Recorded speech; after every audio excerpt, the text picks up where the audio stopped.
Morning. Last video was interesting.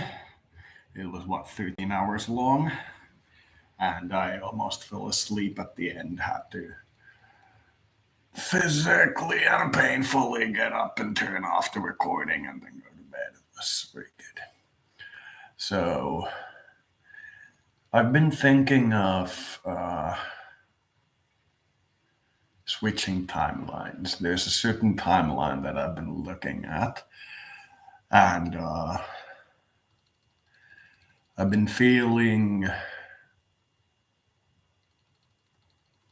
I suppose you could call it a gentle call upon being an adult, in that it's not to me most adults, but when you as an adult think of yourself, you very often end up with this thought, but it's not most adults to me.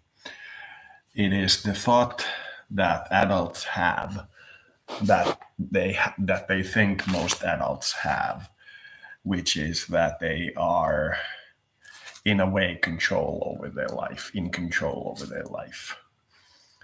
I do not believe that most adults believe that, but I do believe that adults in general believe that most adults feel that. I believe most adults don't feel like they're in control, but the culture gives an idea where you are to believe you are to be in control. And there are certain long-term projects that I set in motion decades ago about how the world should change, and when it changes, what I should do, and so on. And it's starting to be very close to what I indicated, and I'm starting to see the problems of my model, which you can only see up close. And I'm starting to get to a point where I should give, in my language, the higher self, but in your language, the opposite gender or the romantic partner.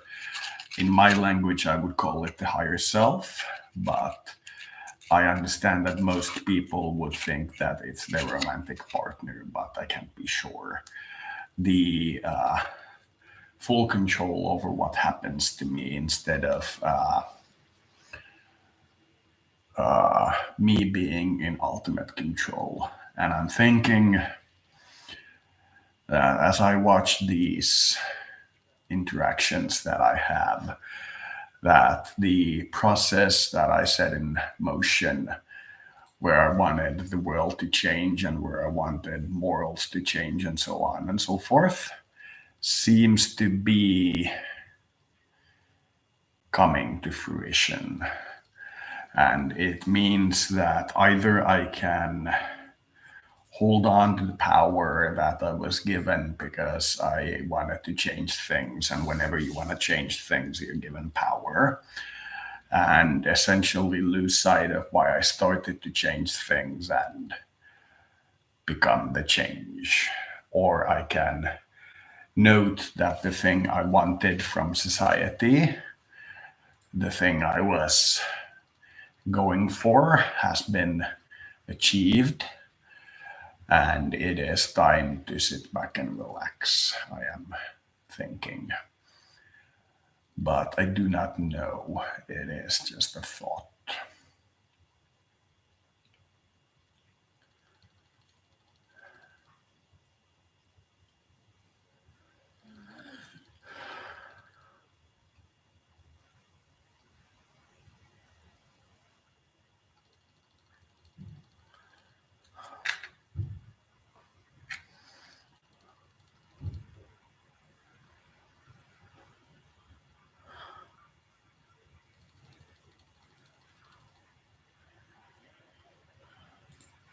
It is not a change that can be done with a single decision that then results in the change coming to reality. It is a change where a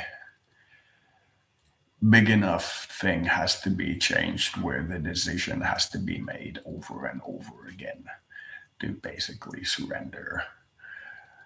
But it is not always the same kind of surrender. So if I surrender to the decision now and encounter it later on, it might be in a different form where my previous acceptance of the situation turns into a future refusal of the situation, in which case it has to be done pretty repeatedly.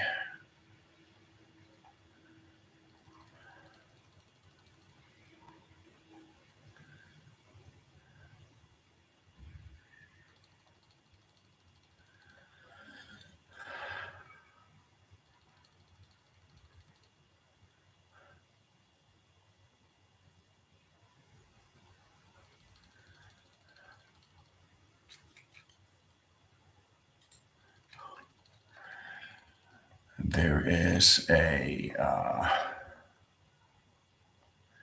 level that I was unable to reach in my life in terms of success that I now know I can reach. So if I put my mind to reaching the proper social level that I want to reach and then take a step back, I might see something interesting.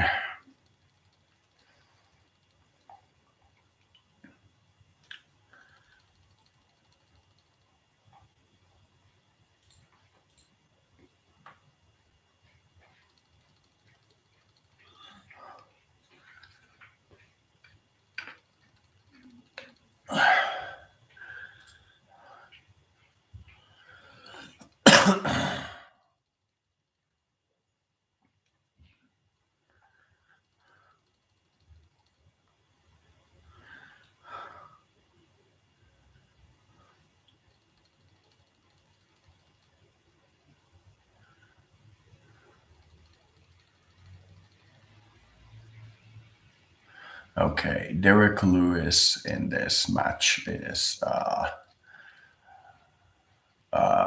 do the Madagascar model first, then just glide.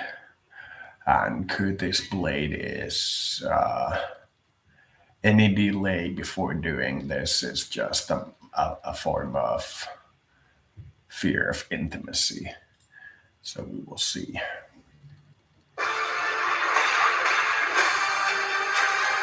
I have a strong desire to do the Madagascar funnel model first to get my morals and what I actually want out of society to be fitting before I do the interaction with it.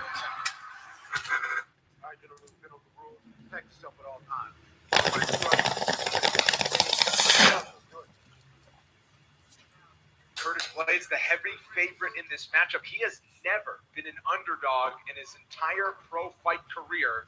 He has been bet up to minus 450, but beware, Derek Lewis plus 350 as the underdog. Where you're going to get a spot of him in that range. And we are underway for 4 rounds. Brendan, let me ask you a question. Over or under 30 seconds before Curtis Blade shoots? Yeah, I was going to say under. I'm going to say over just because of that. But that is the clear path to victory. We spoke to him and I said, obviously you saw the way that Daniel Cormier beat Derek Lewis. Oh my God! From Derek Lewis can put you to sleep. It doesn't matter how big you are. I lost the bet. I think he tried though. Yeah, right. He tried, but he got stopped in his tracks. That's nothing new. It now sends a message as well to Curtis that he has to be careful on those entries. I was talking to Rashad Evans before. He said the problem is Curtis sometimes on his entries can get a little sloppy. Sorry to throw you under a bus there, Rashad. My bad. I only realised it after I said it. But still, you've got to enter perfectly. Certainly against a guy like Lewis, the stakes are so high. Switching stances, his blades. Well, see, Lewis knows. He's waiting for it. It's going to be an uppercut when he comes in. And the beauty of throwing an uppercut to defend the takedown rather than a knee. Oh! He's like, just get the underhook. If you miss with the uppercut, the underhook's right there. Right cross by Blades appear to find a home.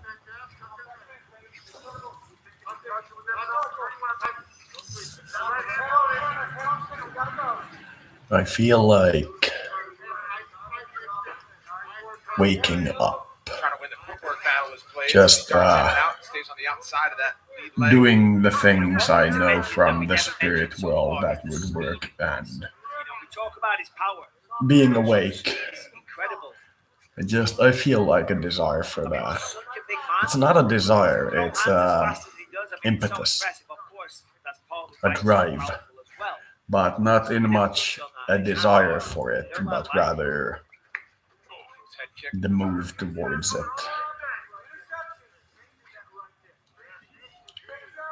I feel Throw a like flying knee every once in a while. He'll get airborne. the research company. I feel.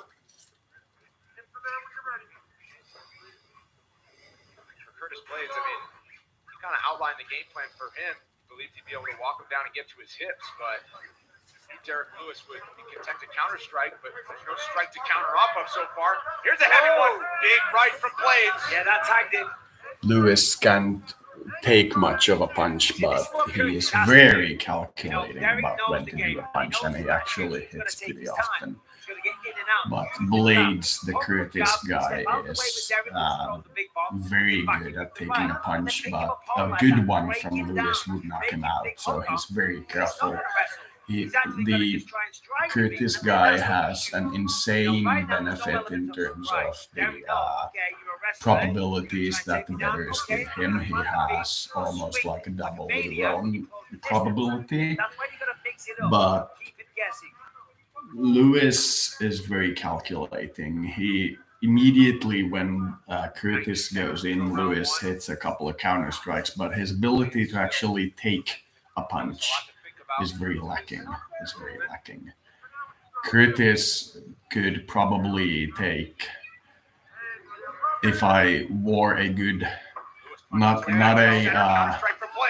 it. That's nice work. not a Very, very nice. That puts him in control of this round without question. fist iron, but one of those good gloves. I could probably take 10 solid hits at Curtis's head and he wouldn't be out, but Lewis might be, even though I'm a newbie. So taking even one of those good shots from one of those guys would probably be enough. So they're very careful. But he's kept on the feet in the first. I think he's hurt. Yeah, Curtis, Lewis can't really take a strike, so he hobbles up. Pretending that he's hurt and then unleashing with a devastating Even when blow. it's like a fairly light jab to the face. He doesn't seem to be able to take it. Leg kick. Got it. Leg kick. He's a professional in that he would take it better than I do, but he doesn't seem to be able to take it. Left cross. Blades starts to put a combination together. And will he dump him? Derek's hurt. Oh, and there's an eye poke, which Blades acknowledges on his way as he retreats. So just a few seconds left in the round. Take another look. Yeah. I think with the thumb. There's an open slap there from Blades. Give the slap, and then I think the thumb went in the eye.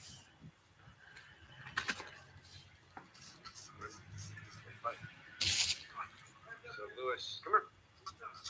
Ready to go? Both of you guys, watch your fingers. You watch your fingers. 5 more seconds. Tell him, Herb. Curtis hit Lewis in the eye with fingers, One more exchange. so it was So here's Derek Lewis. a while. Swinging the power that he's known for, that knocked Curtis Blades backwards. And then as the round went on, Curtis had started landing with more frequency, in and out movement, a couple of good leg kicks. They actually had Derek Lewis Hurd doesn't kicking really as seem well. to be able to like Lying knee just for fun, take a and punch, nice but elbow. he is very vicious when he gets a proper upper hand on the situation. Curtis Blades credit for one takedown attempt, but of course never really chased it. No. Keep your fingers up. Don't do this. Keep yours up. Let's go. Herb Dean laying it down, taking control. Hey, listen, that's what you got to do. Lewis almost poked Curtis with fingers, so judge went in. Nicely defended by Lewis. Very, very nice. Curtis has the upper hand in That the is struggle, huge in this fight. Things heating up in but there Lewis round had two. a few very good ones. Yeah, but Derry's got to be careful. He's not only defending takedowns, he's got to defend the strikes because Curtis Blades, we saw there, unsuccessful with the takedown, but on the exit landed some very decent shots. Some significant blows. Significant strikes, 27 to 3 for Blades, as we showed you there. This appeared to land heavy early in that round. That was a slap. It wasn't a poke. Keep fighting. Yeah, this isn't good for Derry there. You know, you can't be too concerned with the referee trying to get him involved in the fight.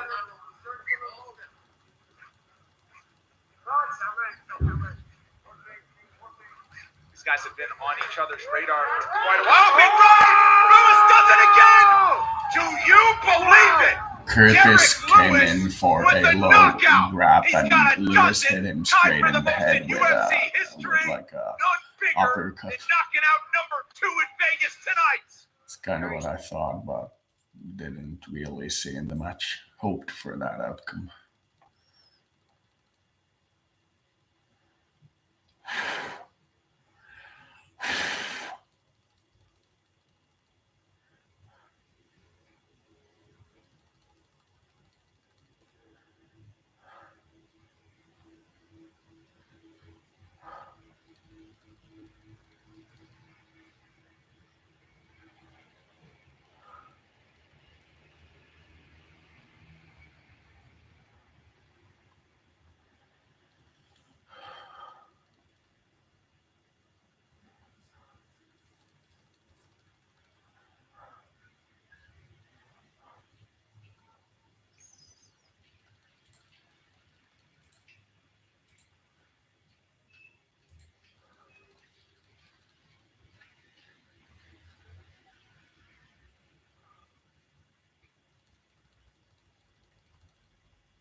Harley-myyjäsi sai oman lahjansa. Miksi mä olen ainoa, joka ei saanut lahjaa?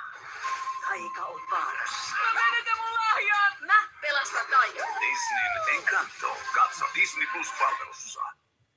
Herkulliseen jouluun Marabu Treats. Hyvää joulua toivoo Marabu. Hi guys, Sci-Fi Recap here. Before we start, warning, spoilers ahead. Today, I'm gonna explain a 2021 American action and thriller movie called Red Notice. Make sure to watch it till the end because there will be a huge twist. The movie begins with a tale about Cleopatra and Mark Antony. On their wedding day, he presented her with 3 bejeweled eggs as a symbol of his undying devotion. Since then, the eggs were believed to be mere myths for centuries. But in 1907, a local farmer in Cairo unearthed 2 of them. However, the 3rd egg was never found. In the present day, Special Agent John Hartley, a criminal profiler for the FBI, and an Interpol agent, Das, arrive at a museum in Rome after being given information by a reliable source called the Bishop that one of the eggs stored in the museum is going to be stolen. Upon arrival, at the display room, the egg is still in the position and intact. Hartley scans the 18-karat gold egg with a thermal sensor and discovers that it is not reflecting the heat in the room, meaning that it is a fake egg. To prove his theory, he grabs a Coke from a visitor and pours it into the egg. As Daz orders the guard to seal the room immediately, international art thief Nolan Booth reveals himself and manages to escape from the room. The guards go after him, but he is able to eliminate all of them by disintegrating the scaffolding, causing it to collapse while he manages to reach the upper floor of the room. However, Hartley comes in and corners Booth. They engage in a fight, causing both of them to fall out of a window. Booth manages to slide down through a pipe and run away with a stolen motorcycle. Hartley attempts to chase him with a super cool sports car, but he is a bad driver and immediately gets T-boned by a gelato truck. 56 hours after the heist, Booth arrives at his hideout in Bali with the egg in his possession. However, Hartley has been waiting for him and brings out Interpol agents to arrest him and secure the egg. Hartley reveals that the Bishop sells Booth out and leaks the hideout's location to the FBI agent. As Hartley puts the egg in the truck, the Bishop, who disguises herself as one of the team members, switches out the real egg for a fake one. The next day, Hartley, who plans to leave Rome in an hour, is confronted by Daz. She shows him the fake egg and drops it to the floor, accusing Hartley for swapping the egg. She also notes that a Swiss bank account in Hartley's name has just received an 80 million wire transfer. Despite Hartley begging and keeps saying that he is innocent, he is arrested and is sent to a Russian prison. Things get worse when Hartley finds out that Booth is his cellmate. While eating, both of them think that Hartley was set up by the Bishop. Hartley states that she has successfully taken out her lead competitor, Booth, and lead investigator, himself, in one move or 2 birds, 1 egg. The renowned art thief reveals the Bishop's plan to gather all Cleopatra's egg and sell them to an Egyptian billionaire for $300 million by the night of his daughter's wedding. They also know that the second egg is currently owned by an international arms dealer, Sotto Voce, and is locked away in a secret vault inside his house. The only way to steal it is by sneaking into the vault during one of his annual parties. A few moments later, Booth deliberately yells out to the whole cafeteria that Hartley is not a cop and reveals that he is an FBI agent. As we know, because the prisoners hate cops and they are not that dumb, one of them, Drago Grande, approaches them and challenges Hartley. Although he tells him that he doesn't want trouble, Drago launches a punch, causing the guards to react and bring them back to the cell. Not long after, Hartley and Booth are brought to the Bishop, who claims herself as the captain of the prison. She reveals that she is the one who swapped the egg and sent the money to an account registered in Hartley's name. She informs them that she is going to steal the second egg in less than 48 hours and tells Hartley that Booth knows the location of the final egg.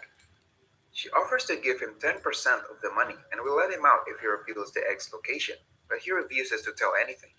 They decide to team up and start planning their escape plan. Before sleeping, we discover that Booth is the son of a Swiss police captain, and he states that his father was a jerk who accused him of stealing his watch, even though he didn't. His dad refused to talk to him for a year until he discovered that it was hidden behind some paperwork. The next day, they execute their escape plan. First, Booth throws nitroglycerin into a machine, causing it to explode. In the ensuing chaos, they manage to escape from the building by using a key card that Booth stole from the security guard when Drago attacked Hartley. Booth eventually makes it into the helicopter while Hartley is distracting the guards. Hartley attempts to run towards the chopper, but a guard fires a missile at him, causing the bridge to collapse. Luckily, just before Booth starts flying away, he manages to climb up and jump into the helicopter. However, the guard attempts to fire a missile again, but Hartley manages to open the other door, causing it to fly through the chopper and hit a mountain instead. In London, the bishop is keeping an agent captive in his office while using his computer to send a message to the house, informing her that Hartley and Booth has escaped from the prison. He sends an invitation to Soto Forge's party. On the other side, Booth calls his friend, Tomway, to pick him and Amway. Hartley up and take them on a plane to Soto Forge's house. While Hartley is studying about the house master plan, Booth shares his plan to get into Forge's safe, which is located upstairs and heavily guarded by using a hidden entrance. In addition, all activities in the house are monitored by CCTVs, which are already using the latest technology. He also adds that the only way to get through the vault door is with facial and voice recognition, which Booth is prepared for with his own face and voice replacement technology. Last but not least, they also need to enter a 12-digit passcode which can only be found in Soto Forge's phone and needs a fingerprint authentication. Long story short, they arrive at the party, which is a masquerade party. Hartley meets Bishop and asks her for a dance, which is not part of the plan. Soto Forge spots Hartley dancing with the most beautiful girl at the party, which makes him jealous. He politely asks her to dance with him. On the other side, Booth collects his fingerprints and Hartley manages to steal the phone. Both of them then proceed to the vault room. Booth hacks the CCTV and they manage to reach the vault. They accidentally break the glass that contains Forge's fingerprint, but luckily they still can find the fingerprint and proceed to unlock the door. Just before they get in, Dawes comes in, pointing her gun at them. She orders Hartley to arrest Booth to prove his innocence. He refuses to do so and gets into the vault with Booth. Unfortunately, Bishop has somehow already made her way inside and fights them for the egg. After a long fight, she manages to outskill both of them while Soto Force and his men come into the vault. Bishop surprisingly has planned this with him, informing him that Hartley and Booth would come for the egg. They are then knocked out by Forge's men. Bishop forces Booth to tell them the location of the third egg or Hartley will be shocked with electric cables. He still refuses to talk even after Bishop has increased the voltage to maximum.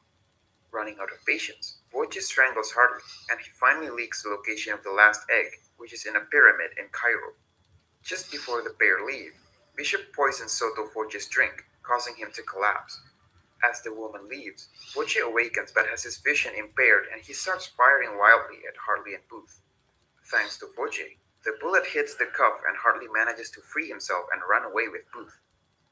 They manage to escape from the underground, only to find themselves in the middle of bullfighting. Long story short, the men make it onto a train where Booth admits that he lied about the last egg's location. However, he is unwilling to tell Hartley either. Hartley nearly throws him off the train until he relents and pulls him back in.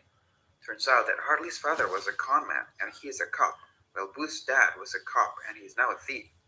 Because of that similarity, they decide to help each other. Booth then reveals that the third egg was hidden by Rudolf Zeig, Hitler's personal antiquities dealer, and was sent to Argentina along with all stolen Nazi artifacts. He eventually found out that the watch that his father loved so much was actually containing the coordinates to the bunker where the egg was kept. They arrive at the exact location of the bunker, which is in the middle of the forest. However, Booth realizes that all this time he reads the map upside down, which makes Hartley furious. When he smashes the compass, they realize that they are currently standing above it and starts digging, where they find a passageway and a huge vault containing loads of stolen artifacts. After exploring the vault, they finally find the final egg, but suddenly Bishop arrives, along with Dawes and her team, who have been following Bishop. They attempt to escape by using an old Mercedes car while being chased by the Interpol agents. The thieves manage to eliminate the Interpol agent's car, leaving Dawes alone. The three then ride their car out of the cave and freefall over a waterfall. Booth secures the egg and escapes from the water. Find Hartley, drops the egg and attempts to go back into the water to save him, but he turns out to be fine. Hartley discovers that Booth actually cares for him. Not long after, Bishop survives the accident, and when it looks like Hartley is about to arrest her, they kiss instead. It turns out that Hartley has been working with Bishop the whole time.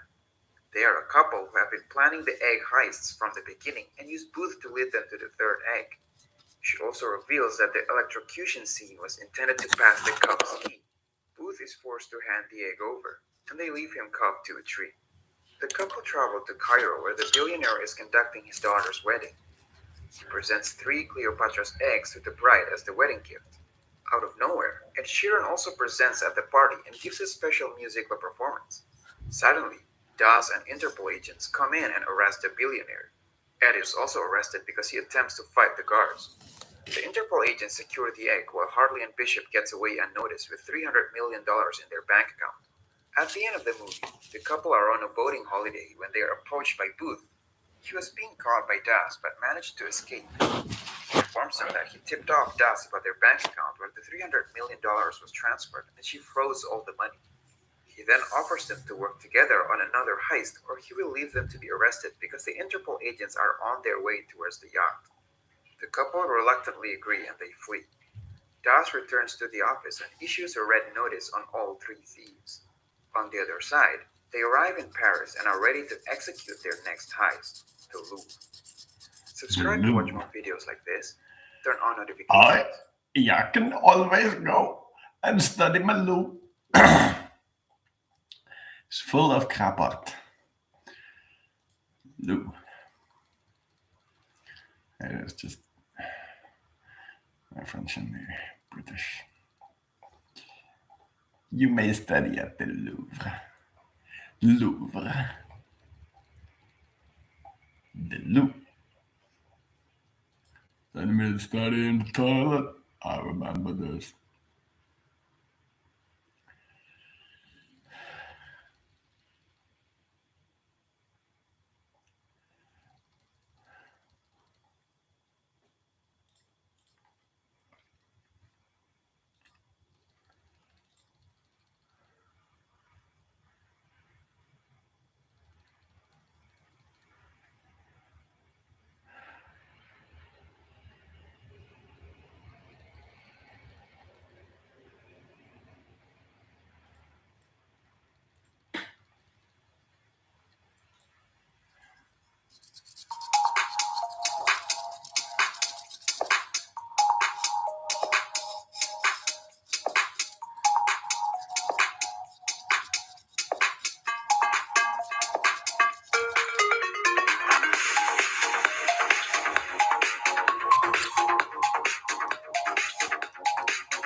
Surprisingly inebriated from that tar, but I have smoked 6 grams from the bottom before cleaning it, so that's not a surprise. Still about halfway cleaned, only I still have about halfway to go, but I don't feel like smoking them.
Archie Grease, 7 months ago.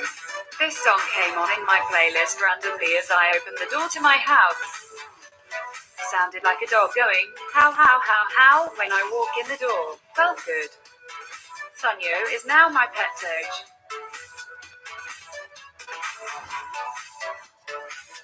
How, how, how. How are you doing?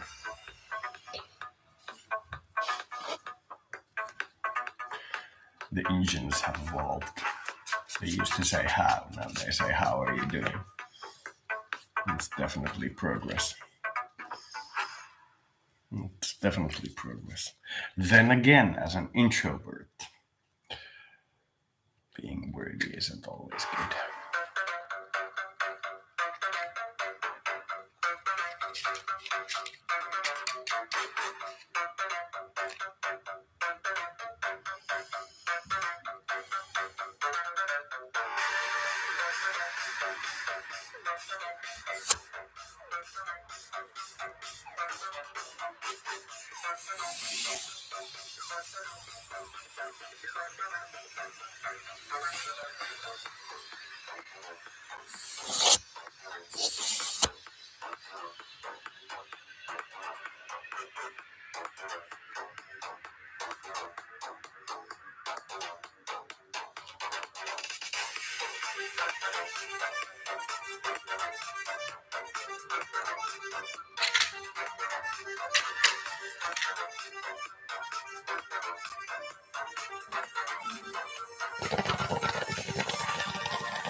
33 subscribers. Seems like my radio idea is liked.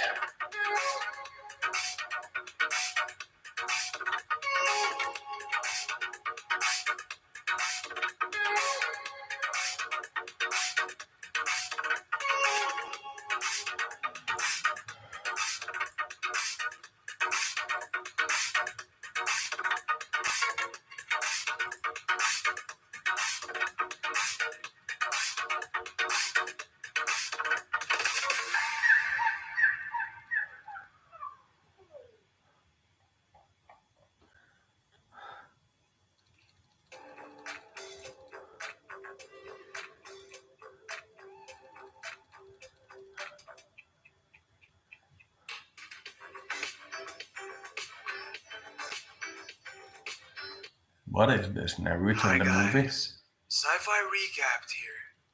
Before we start, warning, spoilers ahead. Today, I'm gonna explain a 2020 Chinese fantasy and adventure movie called Soul Snatcher. The movie begins with a little fox clinging onto the brink of a cliff. Seeing that fox is about to fall to death, the young boy pulls it up but accidentally slips off the cliff. The fox attempts to help the kid, but his sharp claws scratch his hand instead. Unfortunately, the kid loses his grip and plunges down the cliff. The fox immediately rushes down to help him, but he is not moving at all. The fox is very sad, and a teardrop lands onto the wound on the kid's hand. 500 years later, in a tribe of fox spirits in human forms, all young fox spirits gather and are going to take on a quest to achieve immortality. However, one of them, 13, does not have a ticket. Thus, he is not allowed to get in. His friends even make fun of him because of his incapability. A few moments later, a nine-tailed fox comes in and transforms into an old man who is the chief of the tribe. He explains that the young fox spirits have to acquire the elixir of souls, which can be found in targeted human bodies, or Klaman, in order to gain powers. Several students managed to secure the black elixir, and one of them, Azi, who was the best among them, successfully transforms into a five-tailed fox. After that, the elder announces that next month there will be an opportunity for the young fox spirits to acquire the white elixir of the soul, which only occurs only once in 1,000 years. This white elixir allows the chosen fox spirits to transform into a nine-tailed fox, which is the strongest fox in history. The students then gather around a magic stone to be assigned a mission. Out of nowhere, 13 suddenly shows up and joins the other students, hoping that he will be assigned a mission too.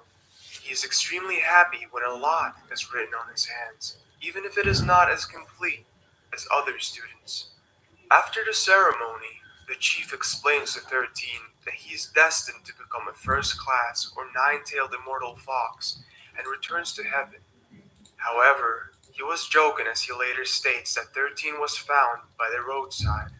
He adds that 13 has no immortal background at all and must be careful if he doesn't want to be transformed back into his original form. The old man then hands over a knife to help him complete his mission. 13 then goes away to find his elixir while stealing a talking stone, or called Wuxi, from him. Because a lot of students have died recently while pursuing their elixir, the elder asks a man to assist 13 as he is not strong enough. Long story short, 13 arrives at a village where a young scholar, Zai Jin, is looking for a man in the painting. He meets 13 and asks the same question to him, but is ignored. Wuxi informs him that the targeted human, or Kalman, who is keeping his elixir, is nearby, and 13 starts looking for him. He comes across an old priest who is able to cure people from their diseases. The old priest traps ghosts in paintings and manages to cure a kid by using blood from one of his paintings. Later, 13 meets Zaijin again. He's shocked and accidentally kicks Zaijin's donkey away, causing it to run away. The donkey comes back and headbutts 13, bringing him with it and wreaking havoc in the entire village. While Zaijin is chasing after his donkey, the old priest secretly casts a protection spell towards Zaijin's body. In the middle of the forest, the donkey drops 13 and runs away. Zaijin begs him to return the donkey, but he runs away and Zaijin chases after him. A few moments later, both of them are exhausted and arrive in an abandoned temple. 13 then realizes that Zaijin is his Clement and figures out that he is going to take an exam to become a government official. Thus, he becomes kind towards him and promises that he will escort him to the city. Zaijin explains that the man in the painting is Daoren, his elder brother and the donkey's owner who also went to complete the exam. At night, when 13 is about to kill the Clement, the guardian who was assigned earlier to assist 13 appears and suggests him to lead the Clement into a dangerous situation where he will become hopeless or fearful. The next day, the donkey, which is actually 13's guardian, transforming into it, has been found, and it makes the scholar happy. The unlikely duo builds up their friendship as they become travel companions. Since then, Zaijin calls his new friend Xiao Bai. They eventually arrive at a misty and quiet village where a lot of scholars are preparing themselves for the imperial examination. Both of them decide to rest there for a night. At night, Xiao Bai is lured by a frog that produces gold from its butt. Zaijin follows his path until he meets the owner of the academy. Suddenly, he is attacked by a frog's tongue and is brought to another dimension. The sleepy Zaijin is then welcomed by a giant frog demon. He tries to run away, and suddenly Xiao Bai arrives to help him. The frog even uses his power to blow Zaijin and Xiao Bai away. They manage to hide, but it doesn't take a long time for the frog to spot them. The demon frog manages to capture Xiao Bai and swallow him, while the scholar runs away. It turns out that Xiao Bai has been working together with the frog to scare him. However, the Clement comes back to save his friend, this time equipped himself with a torch. The academy owner transforms himself back to the demon frog, whose tongue is burned by him. The frog uses his sucking skill, causing the torch to fly towards his mouth and burn his entire mouth.